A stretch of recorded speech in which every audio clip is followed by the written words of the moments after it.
सोच रही हूँ कि आज जो सीईओ बने हुए हैं, जो बड़े बड़े इदारों में बैठे हुए हैं, तो उनकी स्कूलिंग आज तो नहीं हुई। उनकी स्कूलिंग तो 25 साल 30 साल पहले हुई ना। अस्सलाम वालेकुम, नमस्ते, सत श्री अकाल। कैसे हैं आप लोग? उम्मीद करती हूँ ठीक होंगे, खुश होंगे। मैं हूँ हज़ीका अली और मेरे साथ हैं तारिक नियाज़ी। अस्सलाम वालेकुम, नमस्ते, सत श्री अकाल। उम्मीद करता हूँ ठीक होंगे, खुश होंगे। दोस्तों जहाँ रहें खुश रहें, माँ बाप का ख्याल करें क्योंकि माँ बाप पे तो सभी कुछ है।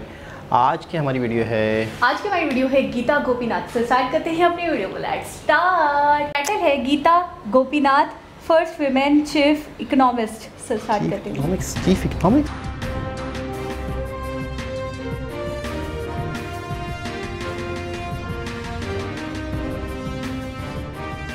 नमस्कार, मैं हूँ सुकृति रॉय और आप देख रहे हैं वन इंडिया हिंदी। गीता गोपीनाथ ने अंतर्राष्ट्रीय मुद्रा कोष की पहली मुख्य महिला अर्थशास्त्री के तौर पर अपना पद संभाल लिया है। अक्टूबर माह में IMF की मुखिया क्रिस्टीन लेगार्ड ने संस्था में चीफ इकोनॉमिस्ट के तौर पर भारत की गीता के नाम का ऐलान किया था। IMF के रिसर्च डिपार्टमेंट में इकोनॉमिक काउंसलर और डायरेक्टर के तौर पर गीता की नियुक्ति निश्चित तौर पर एक उपलब्धि है। गीता का जन्म कर्नाटक राज्य के मैसूर में हुआ। फिर उन्होंने अपनी स्कूली पढ़ाई भी वहीं से की। हालांकि अब वो अमेरिकी नागरिक हैं। गीता ने मॉरिस ऑब्सफेल्ड की जगह इस जिम्मेदारी को संभाला है, जो साल 2018 के अंत में रिटायर हो गए हैं। गीता ने IMF में जो पद संभाला है वो काफी अहमियत वाला पद है। बता दें कि गीता हार्वर्ड यूनिवर्सिटी में इंटरनेशनल स्टडीज की प्रोफेसर रह चुकी हैं। सन 1971 में मैसूर में गीता का जन्म हुआ और फिर उन्होंने स्कूल की पढ़ाई वहीं से की। इसके बाद गीता दिल्ली आ गई और यहाँ पर लेडी श्री राम कॉलेज से उन्होंने ग्रेजुएशन किया। गीता ने दिल्ली स्कूल ऑफ इकोनॉमिक्स और यूनिवर्सिटी ऑफ वॉशिंगटन से मास्टर्स किया। गीता को माइक्रो इकोनॉमिक्स में महारत हासिल है। साल 2001 में उन्होंने प्रिंसटन यूनिवर्सिटी से इकोनॉमिक्स में PhD की पढ़ाई पूरी की थी। लेगार्ड ने गीता की नियुक्ति करते हुए कहा, गीता दुनिया के कुछ अर्थशास्त्रियों में से एक है जिनके पास असाधारण शैक्षिक उपलब्धता है और उनके ट्रैक रिकॉर्ड ने भी उनकी योग्यता को साबित किया है। बता दें कि साल 2001 में गीता ने शिकागो यूनिवर्सिटी में असिस्टेंट प्रोफेसर का पद संभाला और फिर साल 2005 में वो हार्वर्ड यूनिवर्सिटी चली गई। साल 2010 में गीता यहाँ पर फुल टाइम प्रोफेसर बन गई। वो अमेरिकन इकोनॉमिक रिव्यू की को-एडिटर हैं। इसके अलावा national bureau of economic research में international finance and micro economics programme की भी को-डायरेक्टर हैं। गीता ने IMF के पूर्व इकोनॉमिक काउंसलर केनेथ रोगोफ के साथ मिलकर इंटरनेशनल इकोनॉमिक्स की हैंडबुक भी लिखी है। बता दें कि गीता IMF के जिस विभाग की डायरेक्टर हैं, उसका रोल संस्था में सबसे अहम है। IMF का रिसर्च डिपार्टमेंट दुनिया भर की अर्थशास्त्रियों पर अध्ययन करके सदस्य देशों के लिए जरूरी नीतियां तैयार करता है। साथ ही साथ उन मुद्दों पर रिसर्च को अंजाम देता है जो IMF के लिए अहम होते हैं। इसके अलावा दुनिया की अर्थव्यवस्था अगले कुछ सालों में कैसी होगी, इस बारे में भी अनुमान लगाना या भविष्यवाणी करना IMF का ही काम है। Geeta reserve bank of India यानी RBI के पूर्व गवर्नर रघुराम राजन के बाद दूसरी भारतीय हैं जिन्हें इस विभाग की जिम्मेदारी सौंपी गई है।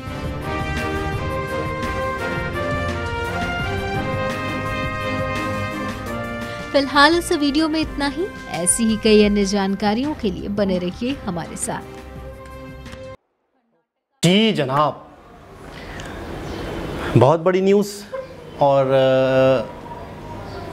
इससे ज़्यादा हैरान कुन ये बात कि इससे पहले भी एक भारतीय रह चुके हैं।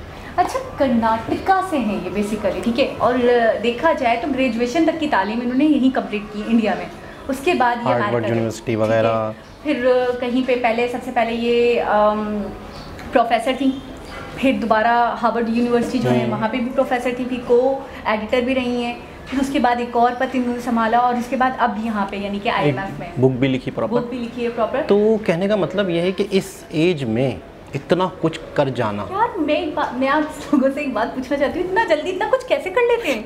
मतलब आपने अच्छी खासी यंग लग रही है। मैं 23, 24, 25 से अबव नहीं जाऊंगी इनको लेकर, ठीक है ना। और उसके बावजूद इतना कुछ कर चुकी हैं, हाई फाई क्वालिफाइड भी हैं, एक्सपीरियंस भी बला का है। अच्छा, वो ये कह रहे हैं कि इकोनॉमी को लेकर इनका बड़ा तजुर्बा है, एक्सपीरियंस बहुत ज़्यादा मतलब है, बहुत ये गॉड गिफ्टेड है, गॉड गिफ्टेड भी है। इनकी जो सलाहियतें हैं ना, वो नॉर्मल लोगों की जैसी सलाहियतें होती हैं वैसे स्किल्स है नहीं भाई। इतना बड़ा ओहदा देना, जाहिर सी बात है, बहुत सोच समझ के, बहुत चीज़ें देख के, बहुत से मामला देख के फिर दिया जाता है। मैं ड्यूरिंग द वीडियो सोच रही थी अब तो हमारा बैल आउट कैंसिल हो गया। वैसे ही वो नहीं, वैसे ही नहीं हो रहा था, वैसे ही नहीं मिल रहा था। शहबाज शरीफ हमारे बहुत परेशान, शहबाज शरीफ हमारे बहुत परेशान घूम रहे हैं जगह जगह, और कभी इधर से कोशिश कर रहे हैं, कभी उधर से कर रहे हैं।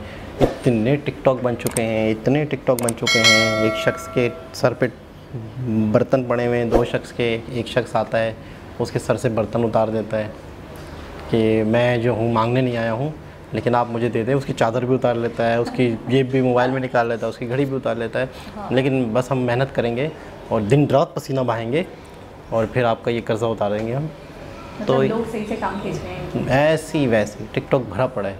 तो कहने का मतलब ये है कि अच्छा मतलब सिर्फ इस जगह नहीं, किसी भी डिपार्ट को देख लो, किसी भी जगह को देख लो, आईटी को देख लो, अमेरिका के आईटी को देख लो, और बड़ी बड़ी कंपनीज़ को देख लो, गूगल को देख लो, जितनी भी जगह मतलब अच्छा, जब इतनी बड़ी बड़ी जगहों पर इंडियंस मौजूद हैं, अगर देखा जाए तो सबसे पहले तो आप ये तस्वुर करें कि एज ए इंडियन जब वो मौजूद हैं, तो सबसे पहले तो आप ये तस्वुर करें कि वो इंडिया के बारे में क्या बताते होंगे। बिल्कुल ऐसे, ठीक है ना। वो अपने जहाँ वो पैदा हुए, जहाँ उन्होंने स्कूलिंग की।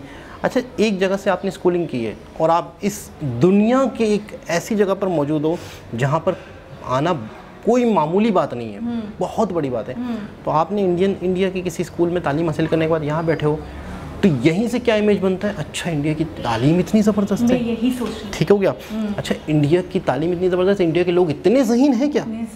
अच्छा ठीक है, एक जगह हो गई, इत्तफाकन कोई पहुंच गई या कोई पहुंच गया, सुंदर पिचाई, इत्तफाकन कोई उनके नसीब था, कुछ था। अग्रवाल चले, वो भी इत्तफाकन, ये भी इत्तफाकन, और वो ट्विटर के जो तो जब ये बहुत जगह पे इत्तफाकन लिखा हुआ है, सब जगह इत्तफाकन नहीं हो सकता। मैं वही कहना चाह रही हूँ, एक आधा हो गया तो इत्तफाकन। तो जब इत्तफाकन बहुत सी जगह पे लिखा आ जाए तो फिर वो इत्तफाकन नहीं रहता। वो बाकायदा पीछे एक प्लानिंग होती है, प्रॉपर पीछे एक अच्छी तालीम होती है, एक ब्रेन होता है, एक दिमाग होता है, एक ज़हीन लोग होते हैं, एक अच्छी कौम होती है। अच्छा, मैं एक और बात कहना चाहूँगी, इत्तफाकन वो हो सकता है कि आप अमेरिका की किसी कंपनी में आपने ज्वाइनिंग कर ली, ठीक है, आपको अच्छी सैलरी मिल रही है, अच्छी वहाँ से आपको बहुत सारी सुविधाएं मिल रही हैं, तो आप कहते हो इत्तफाकन यार उसकी जॉब लग गई। ये तो वो इदारे हैं, IMF ले लें आप, ट्विटर ले लें आप, गूगल आप ले लें, माइक्रोसॉफ्ट आप ले लें, ये तो एप्पल ले लें, ये तो वो इदारे हैं यार कि इनमें घुसना आपके लिए समझे लोहे के चने चबाने के बराबर है। इनकी आपको क्या लगता है कि ये ऐसे ही किसी को आए गए को रख लेती होंगी इत्तफाकन? बिल्कुल नहीं होता होगा ये। यहाँ पे तो इत्तेफाक होना, इसकी तो पॉसिबिलिटी नहीं है। अगर इत्तेफाकन होता तो आप होते, मैं होती, कोई ना कोई होता हमारे यहाँ से भी। मैं बता रहा हूँ ना कि एक खातून हॉलैंड में गई लड़की, जो कि जॉब लगी वहाँ गूगल पे उसकी, तो बाकायदा वो एक सेलिब्रिटी बन गई पाकिस्तान में। एक वाहिद लड़की थी सादिकाबाद पंजाब से। तो उन्होंने उनसे पूछा गया कैसे अप्लाई किया, बोला इनका एक सिस्टम होता है, ऑनलाइन इंटरव्यू होता है, ये होता है वो होता है, सारा वो इंटरव्यू में बता रही थी। तो एक खातून, एक लड़की अगर वहाँ गई, उस पर भी पाकिस्तान में ढोल बजे, पाकिस्तान में खुशियाँ मनाई गई, पाकिस्तान में एक सेलिब्रेशन जैसा हुआ, एक बहुत ही ज़्यादा अप्रिशिएट किया। जुनेद अकरम नाम के एक यूट्यूबर हैं, उन्होंने वहाँ जाके उनका इंटरव्यू किया। बड़ा मतलब है कि और लोगों को मोटिवेट करने के लिए, और लोगों तक ये बात जाने के लिए कि भाई आप गूगल पे जॉब कर सकते हो।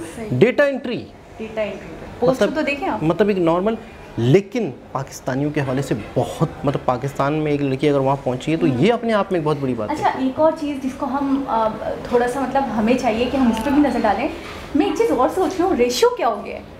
पहले हम बातें किया करते थे तो हम अमेरिका की या यूरोपियन कंट्रीज़ की बातें करते थे, और फिर हम कहते थे यार ये लोग तो बड़े आगे हैं, जर्मनी बड़ा आगे, जापान बड़ा आगे, अमेरिका बड़ा आगे, UK बड़ा आगे। तो फिर हम साथ में इस बात को रिलेट करते थे, यार बड़े बड़े इदारे तो ये लोग चला रहे हैं, बिल्कुल बड़ी बड़ी टेक्नोलॉजीज इनके पास है, ये लोग इतना आगे हैं, तो ये जो काम हम 10-15 साल बाद कर रहे होते हैं, ये 10-15 साल पहले कर चुके होते हैं। तो इस बात को ऐसे समझते थे और कहते थे अच्छा, फिर अपने आप को दिलासा कर देते थे कि यार हम एशिया वाले इसलिए पीछे हैं क्योंकि यार हम बड़े लेट लतीफ़ हैं। लेकिन अब देखिए आप, यहाँ पे तो रेशियो अगर मैं देखूँ 1:1 का ही हो गया ना। अगर कोई अमेरिकन है तो उसी के बराबर में, उसकी ही टक्कर पे कोई इंडियन भी दिख रहा है आपको। बड़ी बात। और जो भी इदारे चल रहे हैं बड़े बड़े, जिसकी हम मिसालें दिया करते थे, तो उसके सीईओज का मतलब चलाने वाले, करता धरता मैन। तो वही वाली बात है ना कि मतलब आज अगर यहाँ पर लोग हैं तो ये 20 साल 30 साल पीछे चले जाएं तो इन्होंने यहाँ तालीम हासिल की है, तो उस तालीम का मयार इतना अच्छा था कि आज लोग यहाँ से यहाँ पहुँचे हैं। देखिए अगर आज अगर तरक्की होती, आज अगर सिस्टम बेहतर होता, तो आज अगर इस 5 साल में अगर सिस्टम बेहतर होगा तो इसका रिज़ल्ट 25 साल बाद मिलेगा। अच्छा, उस टाइम के लोग अगर यहाँ तक इंडियंस पहुँच गए हैं तो आज इतना ज़्यादा जदीद तालीमी निज़ाम हुआ जा रहा है, आज इतना ज़्यादा प्रोग्रेस हो रही है इंडिया में, आज इतनी चीज़ों पर फोकस किया जा रहा है, सेहत पर, तालीम पर, इंफ्रास्ट्रक्चर पर, सारी चीज़ों पर। तो मैं कहता हूँ कि आगे 20-25 साल बाद क्या हालात होंगे, मतलब आप तस्वुर करें। अच्छा, इनकी जब स्कूलिंग हुई होगी तो जब 25 साल पीछे जाए, ठीक है ना, स्कूल जब पढ़ा होगा इन्होंने, तो 25 साल या 30 साल अगर हम पीछे जाएं तो 2000 या 1990 या 1999 का दौर आ जाता है। यानी उस वक्त भी तालीमी मियार इतना अच्छा था, उस वक्त भी बहुत बेहतर था। चलिए अभी तो हम देख रहे हैं प्रोग्रेस हो रही है, अभी तो हम देख रहे हैं कि बहुत सारा काम हो रहा है, तालीमी इदारों को लेकर भी हो रहा है, मेडिकल को लेकर भी हो रहा है और हुआ भी है। लेकिन मैं ये सोच रही हूँ कि आज जो सीईओ बने हुए हैं, जो बड़े बड़े इदारों में बैठे हुए हैं, तो उनकी स्कूलिंग आज तो नहीं हुई, उनकी स्कूलिंग तो 25 साल 30 साल पहले हुई ना। तो तब भी इनका तालीमी मयार और निज़ाम इतना बेहतर और इतना अच्छा था कि इनके लोग बाहर बैठे हैं। बिल्कुल ऐसा ही है। तो एक बहुत ज़बरदस्त लेटेस्ट वीडियो दोबारा किसी और के साथ से मुलाकात होगी, जब तक के लिए अल्लाह हाफ़िज़।